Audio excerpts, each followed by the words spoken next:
What's up? Welcome to the World Hard Enduro podcast, where we are dedicated to following the world of hard enduro. If you're a dirt bike lover or just interested in following the Hard Enduro World Championship and their riders, then this is the podcast for you. In this episode, we are looking at the TKO Tennessee knockout, where we had motorcycles racing through the streets of Nashville and some high-intensity racing between some Americans and some Europeans. Let's see who comes out on the top.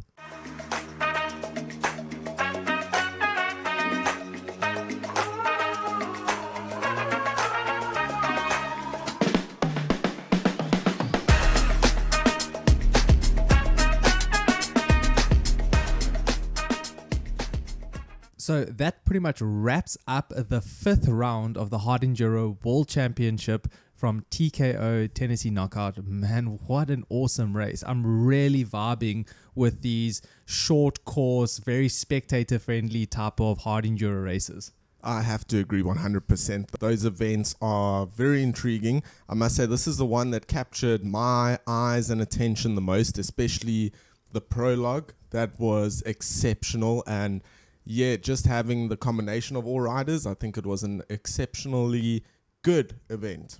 It really was a cool event, especially for the spectators. Yeah, for sure. Did any of you guys watch the Red Bull footage from this race? I did watch some of it. I watched the prologue racing through the streets. It was fast. We had action. We had bars. We had whiskey bars. We had action. There was bars. Did I say that? Yes, you said Did anyone It see, was such a vibe. Did you see Ryder LeBlanc's over the bars action? Yes. I did see that. There was a lot of action like that during the prologue. I don't think it was a particularly scary or risky prologue, but there were some sections that probably could catch you out, as we saw with Ryder LeBlanc. And that triple at the end also looked quite like short, but pretty steep, like a little bit of a supercrossy section. Yeah, and I think as well, considering the guys are running, I heard a lot of them were running their super enduro suspension there. So I imagine like you're trying to obviously hit the jump, scrub it, and still like, save speed, save time. So I would feel a little bit sketched out hitting a triple like that on the super enduro suspension. But yeah, the rest of the course looked good. It didn't look too tech. I mean, I say that again from the sofa. I'm sure it's a lot different in person. But then when it comes down to having to race it, I think it's a completely different game because there's milliseconds in it, right? Yeah, exactly. I mean, some of the footage that was coming out there, I think for one of the podium spots, we saw a millimeters. Absolutely. Yes. It came down to literally photo finish for some of those finishes. I actually did see also Manuel Letzenbergner coming up a little bit, let's say, getting a little bit loose on that triple. He was doing a qualifying run with Trystan, one of the head-to-heads, and he sent it a bit too far and kind of feet went off the back and got a little bit squirrely in that section. So definitely could catch some people out. I definitely saw some of the videos on Instagram about like how close those finishes were, and wow, it was honestly like the tires.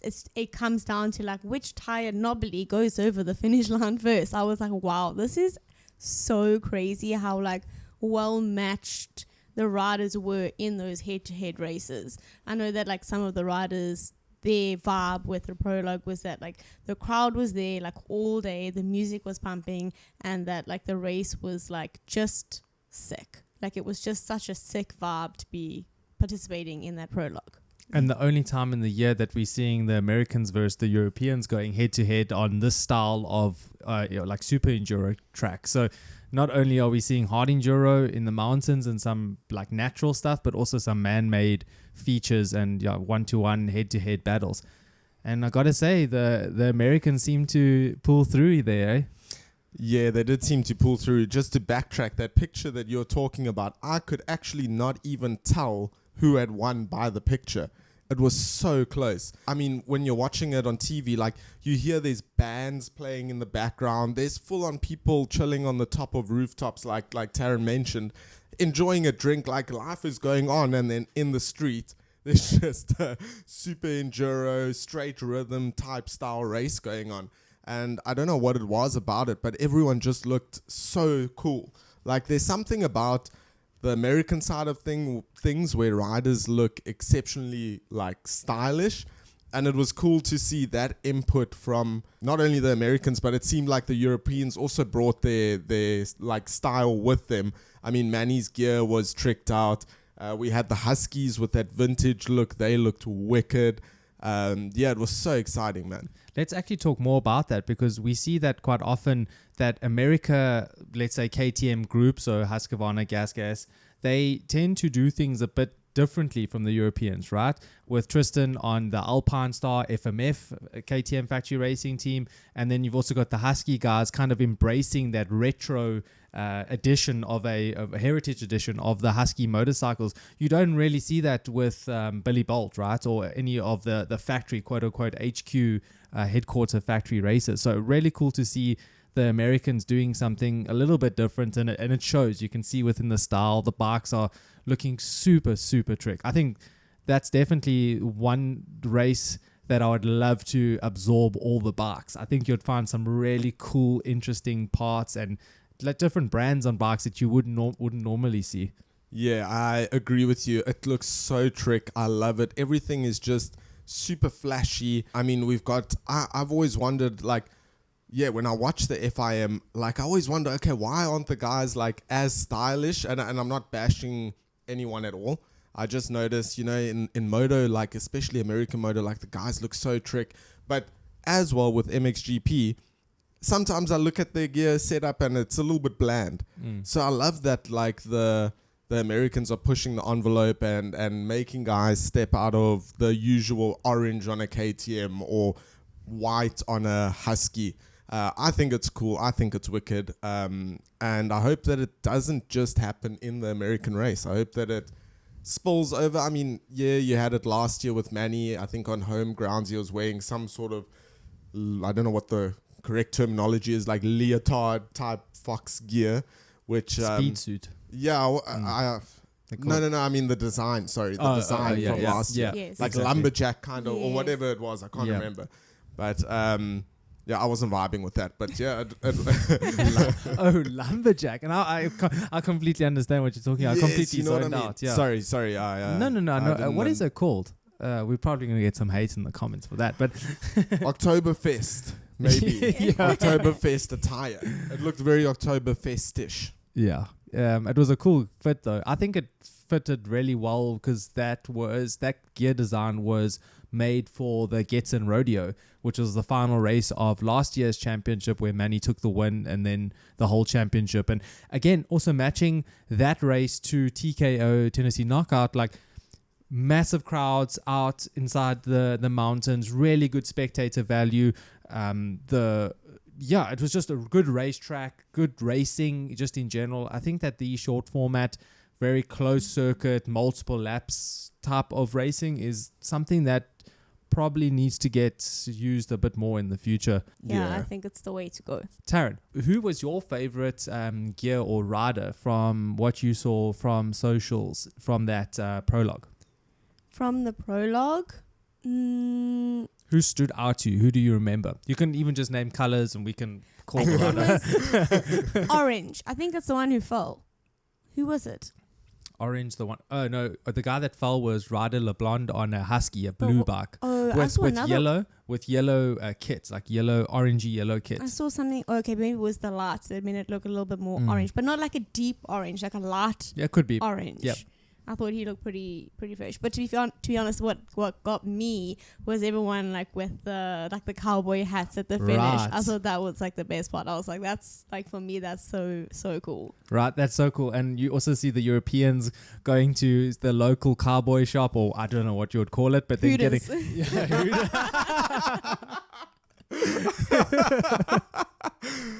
You're not wrong. You know what's up. Not wrong there. I saw that.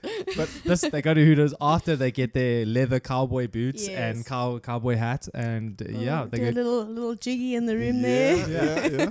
I definitely had FOMO. I was so badly wanted a cowboy hat or some sort of attire for this specific podcast. Yes. And hopefully next year, We're who there. knows? Yes. Yeah, we're there, and hopefully KTM, Husky, whoever wants to can, swing one of those cowboy hats, those Aaron Plessinger hats over our way. Ooh. Those are limited, eh? They are limited. just like our World Hard Enduro merch.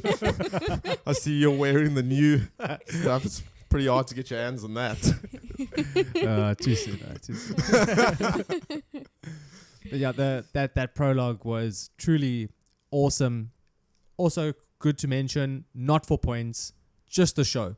It was really just a show to show off the riders, the sport, and I think it did exactly that. It really did a good job just showcasing the sport, and yeah, it's really awesome. We need more of that, definitely. Yeah, I agree. I also think that it showcases, because as you said, it's not for points, it's not for money. It just showcases how badly these guys want to win. Yeah. Because you saw guys putting it all out there, like pushing it to the absolute limit. I saw a lot of mistakes. Even, I think it was Cody Webb basically crashing over the finish line. Yes, I saw that. I'm not sure if he ghosted his bike or what the case was. I don't think that was the case. But yeah, guys are putting their all into that. And it just shows that there are so many guys willing to take that risk to be just a winner, you know. Especially what looked like the Americans, right? Because some of them didn't have much on the line there, right? Okay, Cody and Trystan had their battle going on for the American Hard Enduro Championship. But for the European guys, like it truly just was for show for them. And I think for the American guys, it's not just the show, but also hometown feeling, you know, like they really need to pull it through. And yeah, they did it. I mean, what were the standings? I think the top three were all American, right? Yes, I think so. I think it was Ryder LeBlond, Cody Webb, and then Colton Haker. Yes, that's correct. I know it was 1, 2, 3 American riders, 2 Huskies, 1 Sherco. Yeah. All getting blue guitars. Yes, I saw was that. really wicked. That was cool. As their trophy. And I find that cool because I remember back in the day with the Glen Helen round of AMA motocross, they used to get electric guitars. Wow. So, or you know what I mean? Like, I don't know if they work or what the case is, but it made me think of that. And I was like, oh, that's so wicked, because when I was growing up, I was like, oh, how cool is like a Glen Helen electric guitar? And I'm sure there's youngsters watching TKO prologue thinking, how cool would a acoustic TKO guitar be? Yeah. Yeah. I agree. And that would definitely fit in the bar quite nicely, I presume, as well.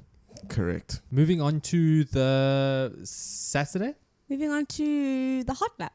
Right. So Saturday was a couple of races for the amateur guys to get into the Hotlap. But we won't get into too much of that. And yeah, the Hotlap was a long track, I believe, which took them how long, Taryn? The pro guy did a lap in 6 minutes. Okay, so a short lap then. So then they did a short course. The Hotlap is, I think, 30 seconds between each rider, and they shoot off one by one and then put in their fastest time to try to give them a starting position for the next day. Also, important to note here for the FIM boys, this is where they score their prologue qualifying points. So usually this will happen in the super test like we saw in Romaniacs. The prologue. The prologue, exactly. But with this race, it was the Hotlap. So for the standings, who did we see in the top of the Hotlap? So your top, let's just say top 5 finishers were Manni Littenbecher in first, Wade Young second, Trystan Hart in third, Ashton Brightmore in fourth, and Mario Roman in fifth. Out of that, 3 are FIM riders, 1 a junior rider. Well, actually, technically, it's 4 FIM riders in the top 5, except for Trystan. Yeah, that's really cool. And I think the noteworthy point here is Ashton Brightmore coming in with a absolute scorcher. Yeah, I think we can get into that a little bit later, but he was on fire. I mean, both brothers were on fire. Yes. From the beginning, but I think Ashton, he showed a lot of potential. Showed his true colors this weekend. Out of the top 10, what was the ratio between American American and then European?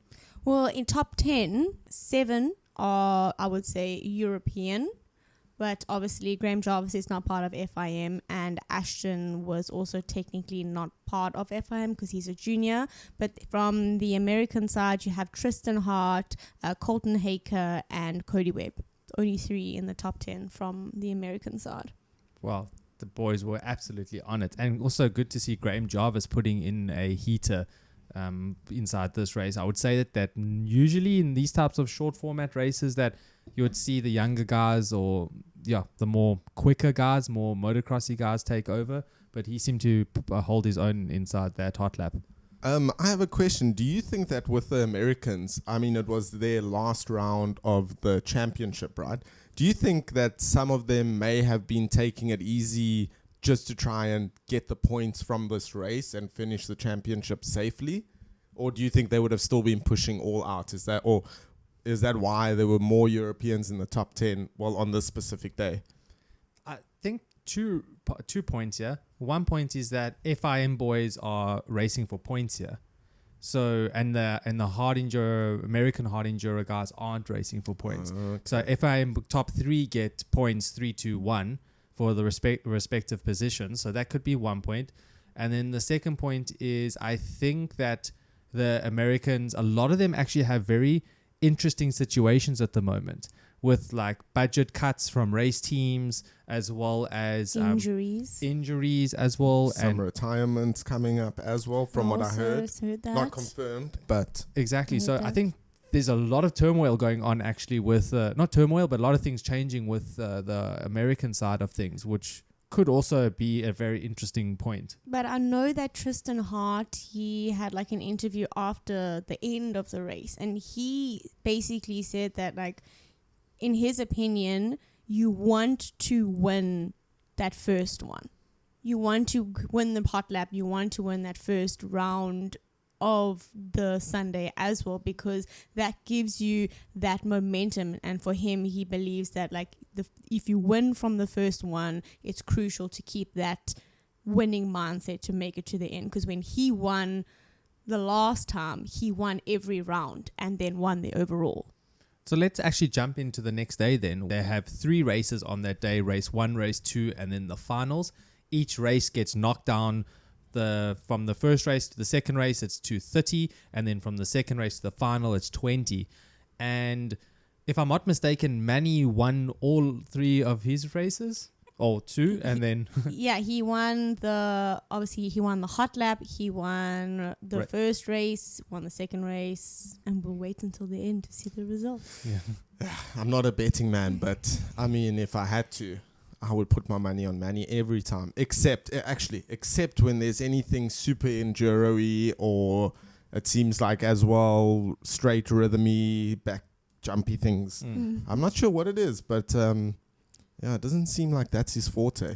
To be honest, it didn't seem like any of the FIM guys really were like pushing that much in that prologue, because I feel like it was really just a show, right? And for them, the hot lap was where the point started. That's where things really like counted, and you can definitely see that in the results. Like the top guys in the prologue were American riders, but then as soon as you get to the hot lap, it's all the FIM guys are up there. So clearly you can see where the priorities lie. So after that first race on the Sunday, the riders get knocked down to a group of 30.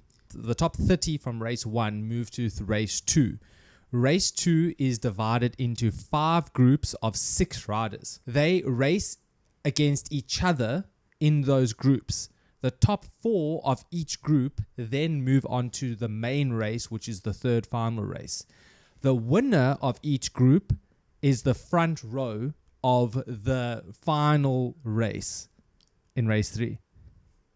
Gotcha. So, first race, they break it down into 30. Second race, they go in groups of 6. Yeah.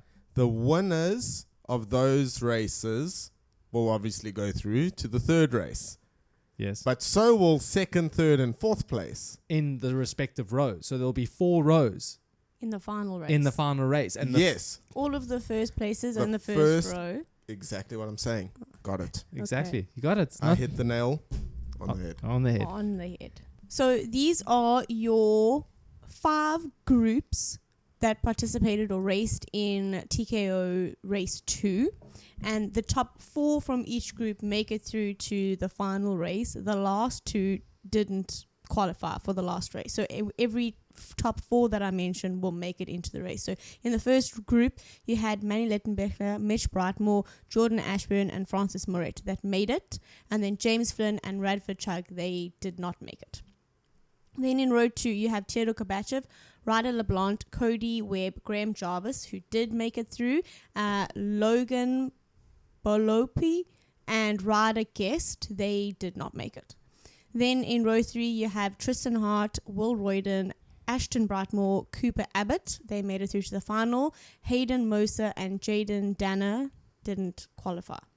Row 4, you had Wade Young, Mario Roman, David Cyprian, and Kawelo Huddy, who made it to the final. And Gage, Logan Key, and Braxton Hintz, they did not qualify. And then in the last row, you had Colton Haker, Alfredo Gomez, Matthew Green, and Quinn Wenzel, who qualified. And then the 3 who didn't was Josh Roper, Carson Brown, and Jarrett Moan. That's quite a stacked field, or each group is so stacked. Right. One name that stood out to me is Cooper Abbott. Do we know, I obviously don't know much about the hard enduro guys. Is he by any chance an offspring of I think it was an off-road rider back in the day called Dusty Abbott? Do we know that at all? I have Because no I idea. know the surname Abbott, and I remember he was extremely successful in his forte of riding off-road, and I wonder if that is possibly his offspring. I'm actually not aware of it either. So maybe the viewers can let us know. Is it or is it not connected. the descendant of Dusty Abbott? Let us know. One name that stood out to me here was Kawelo Huddy. Yes, the one from Hawaii, I From think. Hawaii, yes. A junior rider from Hawaii that him and a couple of his brother maybe or friends. Yeah, they were entered into this race that Sean Finley mentioned that were really good riders. Unfortunately, one of them broke their hand or was injured, so couldn't enter. But yeah, for him to make the final, that's really, really good. I'm stoked to see that. So Sean really knows what he's talking about. Yep, he's the man. He's been doing it for 14 years. That's why he's the man. Then let's head into the main race. Let's do that. Now, before we speak about the results, let's just talk a little bit about the race itself. Right. Shall we? So starting off with the race format, for those just to clarify, the main event on the Sunday is a multiple knockout rounds, obviously over the 3 rounds, with the final event being a 35-minute plus 1 lap course with various complexities. Obviously, as you go, the track just kind of gets a little bit more rougher and more challenging. So that's kind of what that final race looks like. Apparently, this is the shortest track that there's ever been. Apparently it's the shortest track. And the riders thought that it would be easy, but apparently they were fooled because it was not. I think it caught a lot of them out. They underestimated what that track had in store for them. There's a famous saying. Yes. I think it's a Chinese proverb. If it sounds too good to be true, then it probably is. So they were all like, the shortest loop. Obviously, it's going to be easy. But no, not today. Not today. then. Not that day either. Not that day yet. No, not then. Not now. Not ever. But also, guys, I think one thing we haven't mentioned is the weather conditions. And in the past, this race has been quite iconic for when it does rain, it gets super tech. But also when it's too dry, it also is just as tech and just as slippery. And from the scenes that we saw coming from this race, it was ridiculously dry and dusty. The dust looked intense. I know I watched like one of the videos on YouTube and someone was like, wow, I would hate to be in second place right now because you just roosted the whole time. Like you're just riding through a dust storm. It looked really crazy. I don't even think just being in second place for spectators to be in that forest was kind of horrific. It was true. There was no airflow. It was super, super dry. And then another point that I actually wanted to mention, and I heard one of the track organizers talk about this, is that one of the quite gnarly little hill climbs that comes out of the riverbed, the riders have many lines to choose from, which I love. I think that that's exactly what you need for this short format racing, is multiple lines, so ample passing opportunities. But in order to make that accessible for the riders and to keep it safe, what they had to do was cut down a lot of trees, but also worry about some quote-unquote alpine danger. So move a lot of the rocks from the hill and push the rocks down the hill, so when the riders are going up, that they're not dislodging these rocks and they're rolling down and hitting other riders at the bottom. So that's a really good point, I think, from a track design perspective, that not many of our spectators maybe take into consideration, but for people that are lining the sides of this track, and for the riders themselves, the last thing you want is a 10 kg rock rolling down that hill and just, for instance, smacking you on the thigh. Or wow, that would be terrible, right? Imagine that, eh? yeah, or on the head. That would be worse. But but the thigh, that sounds so familiar. It's like you talk from experience or what? Let's just say it has happened before. It has happened. How long ago was before? Just a couple of days ago. But very good point, though. I mean, like, yeah, I think that a lot of other championships can take that note and, I mean, not only rider safety, but spectator safety as well. Because I know you weren't racing at the race that you were at. You were just a spectator and you got severely injured. Severely injured. That was partly my fault as well. So it's no one's to blame there but myself. We will call it a communication barrier. Yeah. That's what it was. I know just enough of the language to get me in trouble. There we go. But so I think that those 2 points I kind of really stood out to me when I was watching it. And then another one actually was, I loved how the track design came, like the more difficult features were all roughly in one section. So a spectator could sit in one location and see so much happening throughout the race.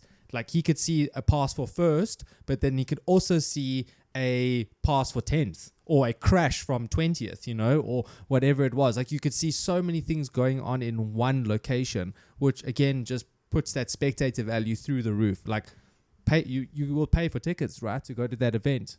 I mean, like, you speaking facts, you spitting bars. That is exactly what would attract me to going to an event, is where I can see everything happening in one place. Like you say, I can see the battle for first, I can see the battle for 10th, 30th, however many guys there are.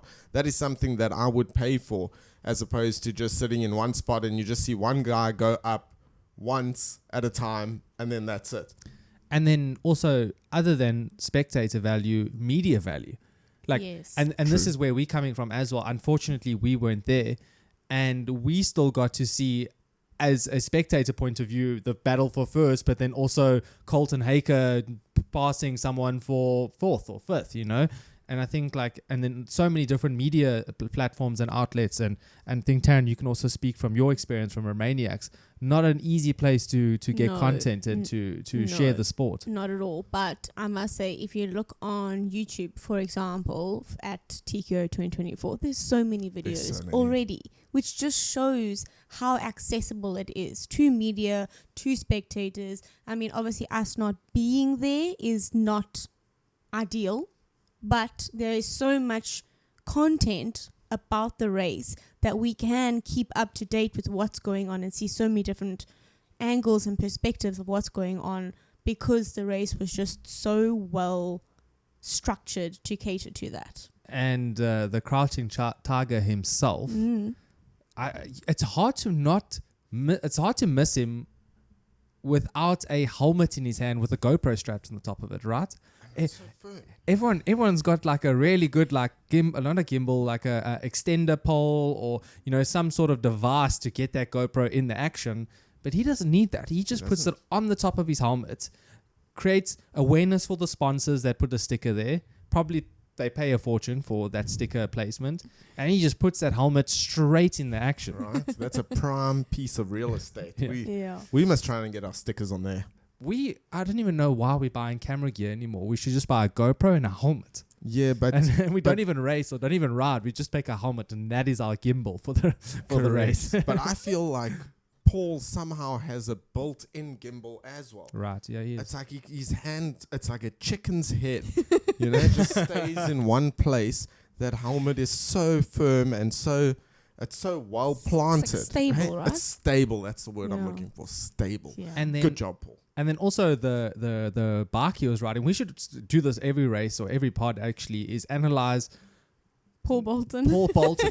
but not his gear, because it's always climb, but analyze the bike he's riding, because he's always on something different. And this time he was sponsored by KTM Factory Racing. Like, it was a number 1 plate on that bike with a media sticker over it. So That's impressive. So I mean, he was going for the win. He was, and getting great coverage while doing it. Yeah. So that's pretty cool. I think that was a talking point. Good from my side. So going back to the main race, I know that one of the most challenging sections was, I'm not saying that the race wasn't challenging, and that, as you mentioned, there were a lot of challenging spots, but I think the most challenging one was the hill climb. And I know that a lot of riders lost time at that hill, that one like really technical hill. I know that they were basically saying, like, if you don't make it, if you slide out, if you fall, if you have to do it again, you're basically out. That hill was that crucial in the riders' race. That's where Manni got his pass on Trystan. Yes. So the battle between the top two was intense from the get-go. Trystan and Manni was just levels ahead everyone else. I think, to be fair though, Theodore and Wade were quite close behind. But those top guys, those 2 top guys, KTM boys, were just absolutely on it, tussling for positions.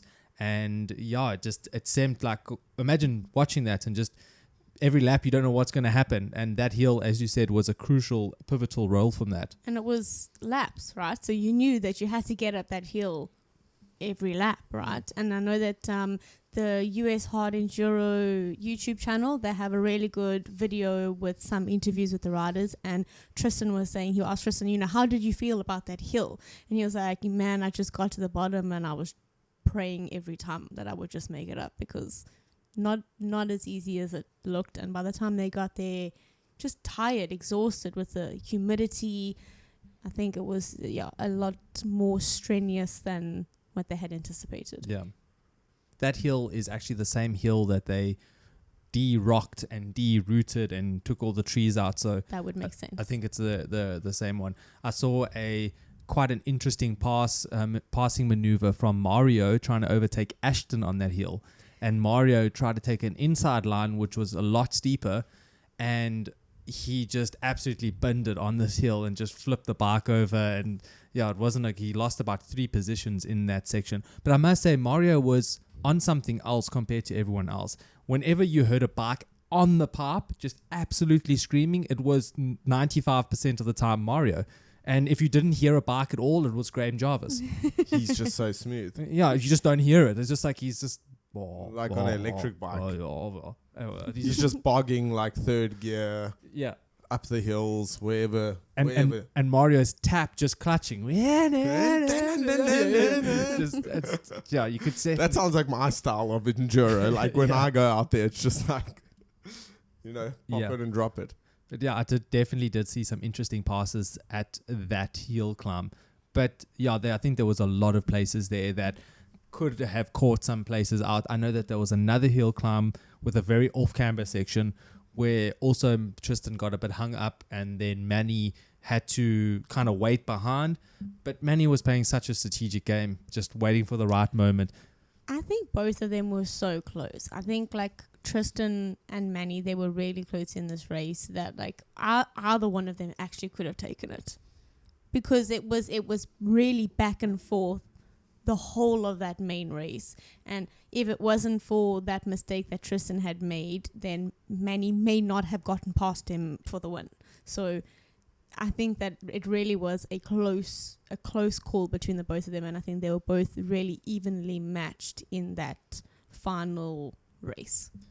And then for some of the American guys, Trystan kind of been adopted by America, but the other American guys, Colton Haker was also on something. He was riding so well. And then it actually made some sense, because I heard that this could be his last hard enduro race due to budget cuts from KTM Group. So, and it looked like he was racing like it was his last race. He was doing so well. Yeah, I agree. From the get-go, I mean, you could see he wanted to win. I also saw interviews with his mechanic as well.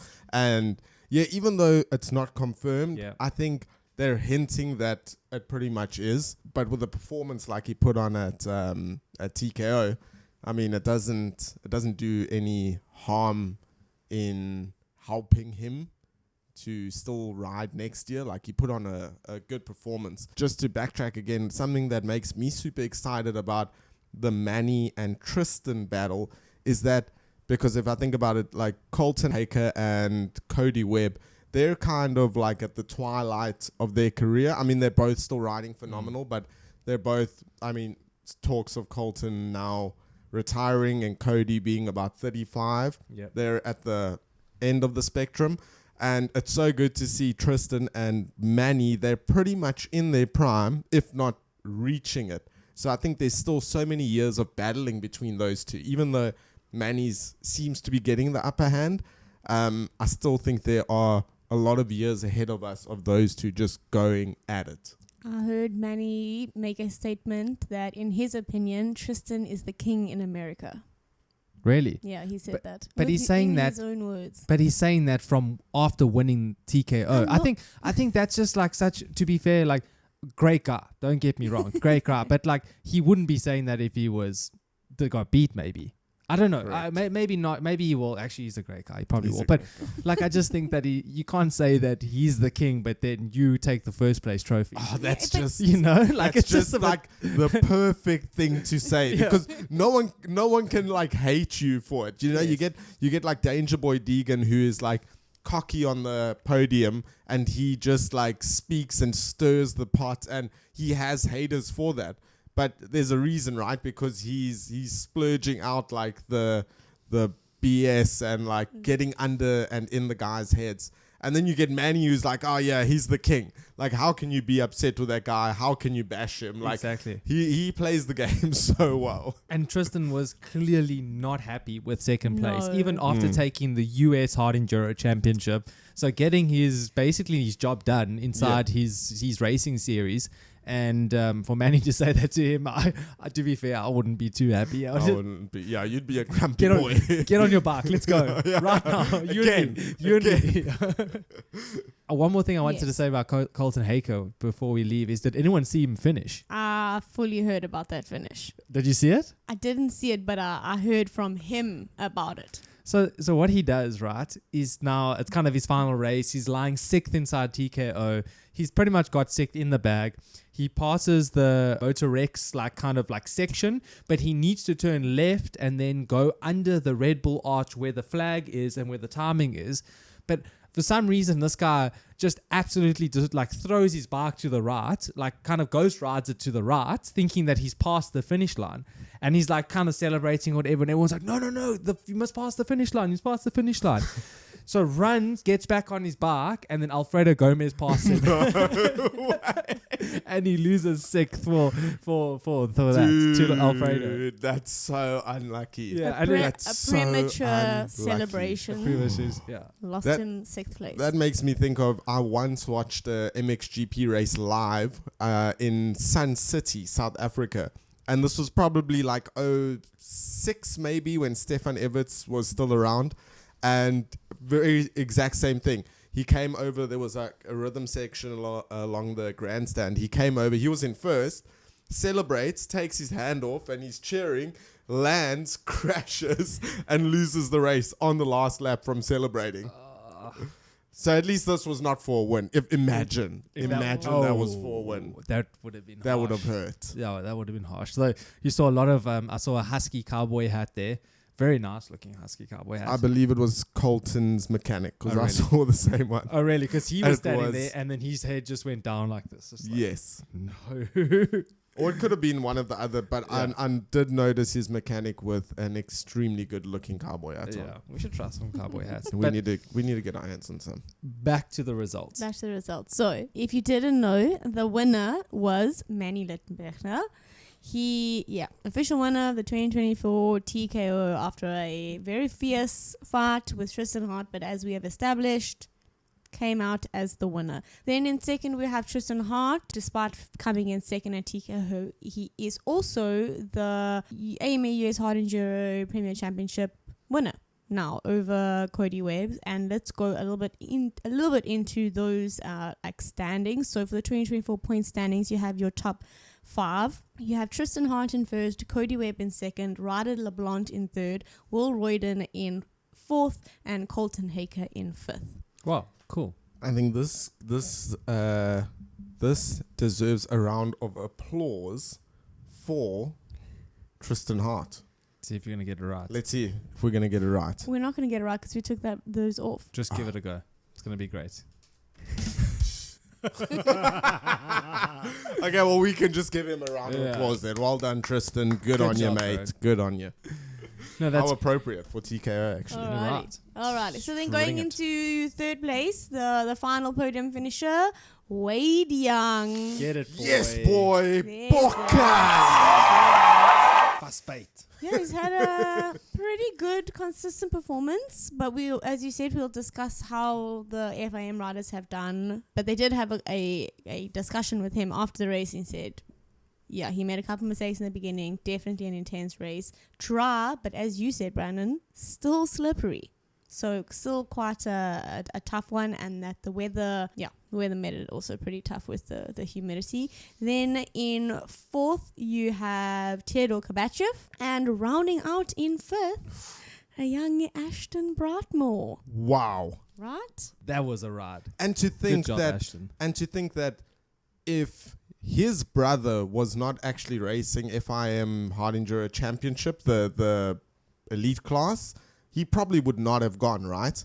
I mean, True. he's a junior rider only. Yeah. And then to go over there and put in such a stellar performance when you're not competing for anything, actually. Like no points, nothing. And this guy comes out with a top 5 against the best in Europe and America. Well done. Stellar performance, man. Yeah, That incredible. was really awesome. Yeah, that was pretty fantastic. And my standout rider for the weekend, for sure. I think that out of everyone that surprised me, that was a really good ride. Yeah, and for me, when I'm looking at the standings, I saw Brightmore, and I'm like, okay, Mitch Brightmore, and I had to check twice. I was like, what? It's actually Ashton in fifth. Because you can't, I mean, it's still early on now in both of their careers, but you kind of expect Mitch to always be the one above, right? I personally haven't seen a time where Ashton's beat him, I don't think. But, yeah, incredible. I'm really, really stoked for him, I think. Who was from 6th onwards, 6 to 10? Do we know? From 6 to 10, we do know. So 6th, as we now know, Alfredo Gomez. What's the time difference between Alfredo and Colton Haker? It looks like 3 seconds. No, Colty. Oh, dude. Yeah. That's Oh, unfortunate. that's going to hurt. Okay, so Seconds. Okay, 7th is Colton Haker. Then 8th, Mario Raman. 9th, Ryder LeBlanc. And 10th, Cody Webb. almost couldn't hear you with how loud you were when you said Mario Raman, because all I heard from him was just flat out. I can't. I'm not the only one that saw that. Like if you watch back the footage, Mario was just like on something. Like He was upset. he just like take his throttle and he was just clutching the whole race. Like and it's not normally like him. Like he's very trialsy and like kind of very low down, but he was just punning it. He must be everywhere. going through some stuff. Do you know what I just noticed? That when I'm looking at like the bib numbers and the race numbers of all of the riders, so like obviously Manni's 304, we have Trystan Hart, number 1, you have Wade Young, number 55, and then you have Graham Jarvis, 1G. What? The number 1G. He is 1G. He's just silent Right? assassin. Just He is the Number one. He's the first G that's ever. the OG, The you could say, but the Exactly. 1G. Exactly. Better than an OG. He's a 1G. Yeah, I thought that was That's really good. 9th place. 9th place. We said 9th place, Ryder LeBlanc. Oh, And then 10th in Cody Webb. You Where did- couldn't hear over couldn't. Mario. Sorry. When you said Mario, my ears were. Ringing. Where did Mitch come? Mitch came in 12th. And then our boy Jarvis. Jarvis came in 14th. Yes. What about stellar performance? someone that I'm curious about is Matty Green. Ooh, 15th. 15. I feel like he's got such a personality in this whole series. Like I noticed in the prologue, one of the videos I watched, like he's the first one they're interviewing, and he's just such like he's a chill guy, but there's something that draws you into him, like something about his personality that's like I guess that's why he's who he is. So likable, right? Yeah, so likable. He's got a vlog of TKO that I don't think any of us have watched. No, I wanted to. It dropped yesterday. Will. Yeah, we probably will have a watch on that. And if you're listening, also, be sure to go have a look and see exactly why we talk so highly of Matt. Matty. So let's finish off with our FIM standings. Let's go.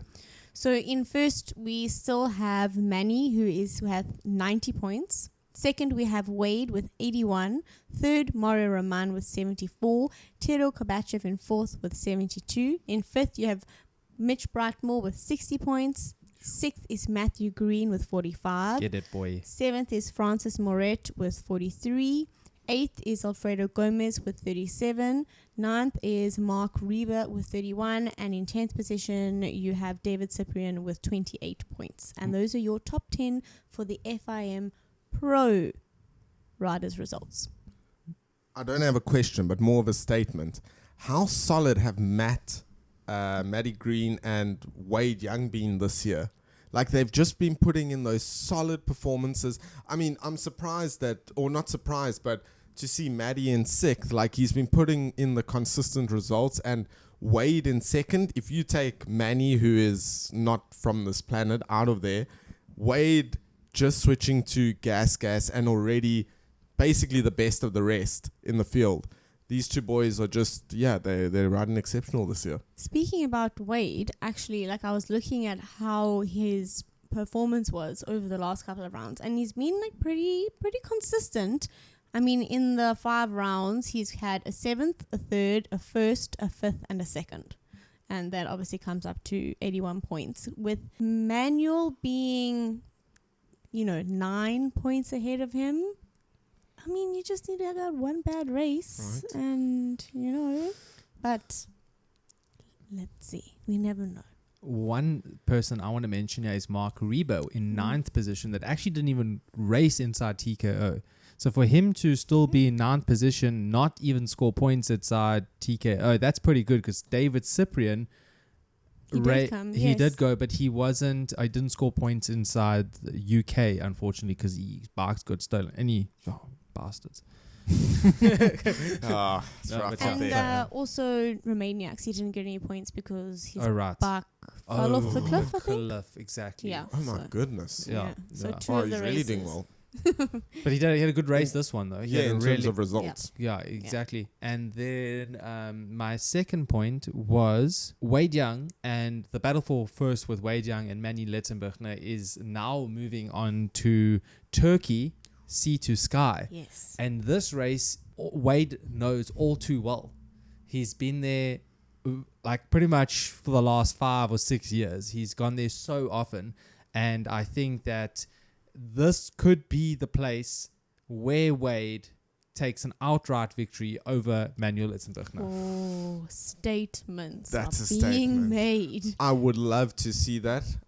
Straight up just dominating. And just for the sport, I think it's good, not because of preferences or anything. I'm not biased in that way. But yeah, it would be good for the sport if those two were to battle and someone else came out on top, Yes. But it would still be a far fetch to count or to give Wade the championship or give him a hope for the championship, because that would...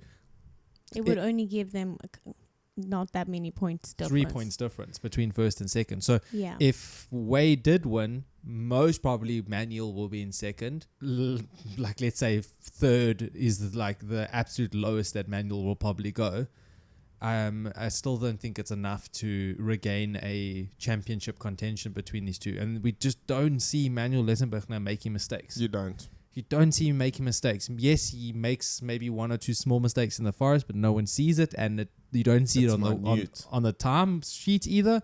But he's just so good at not making mistakes, and that's where I think the difference of the championship will lie. I think if I'm just going to do the math, if Manni came second in the next race, that would give him 110 points total, right? If Wade came first, it would give him 101 points. So there would be still a 6-point difference. So Manni would still be in the lead by 6 points.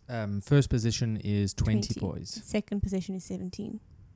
Right. So there would still be a 6-point difference. Manni would still be ahead by 6 points, even if Wade did have to come first. And then going down to Hispania, which is a race that Manni knows all too well as Mario. And you can't forget prologue, because prologue's also for points. Right. Right. This is where yeah, you see, It this is all where the counts, mathematicians come in. Right? Mathematicians. Yeah. Yeah, you really got to do the calculations in your head there. Yeah. I guess when you're riding your bike, you're just trying to damage control. I think the riders know though. Like Yeah. I think they know, like, okay, I need to beat this rider to be in this position after this race. That is a good question, because obviously I'm sure they understand the format a lot more than me. If I'm thinking of when I was racing, like I had maths down in my head. I knew every position, what it meant. I knew even if like someone was down a lap, I knew exactly where everyone was at all times. Like you're so alert. I wonder if it's the same for them. I'm guessing so. As racers, you're just naturally in it, or at least whoever's around you, I would say maybe 2 positions up, 2 positions down.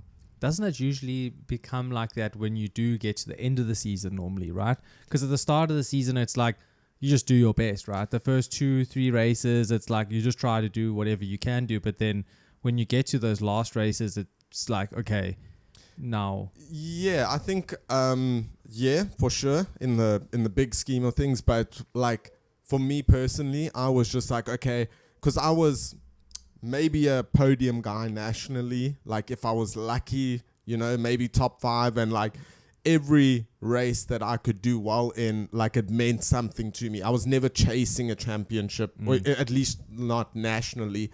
I think the highest position I finished was 2nd in 1 year.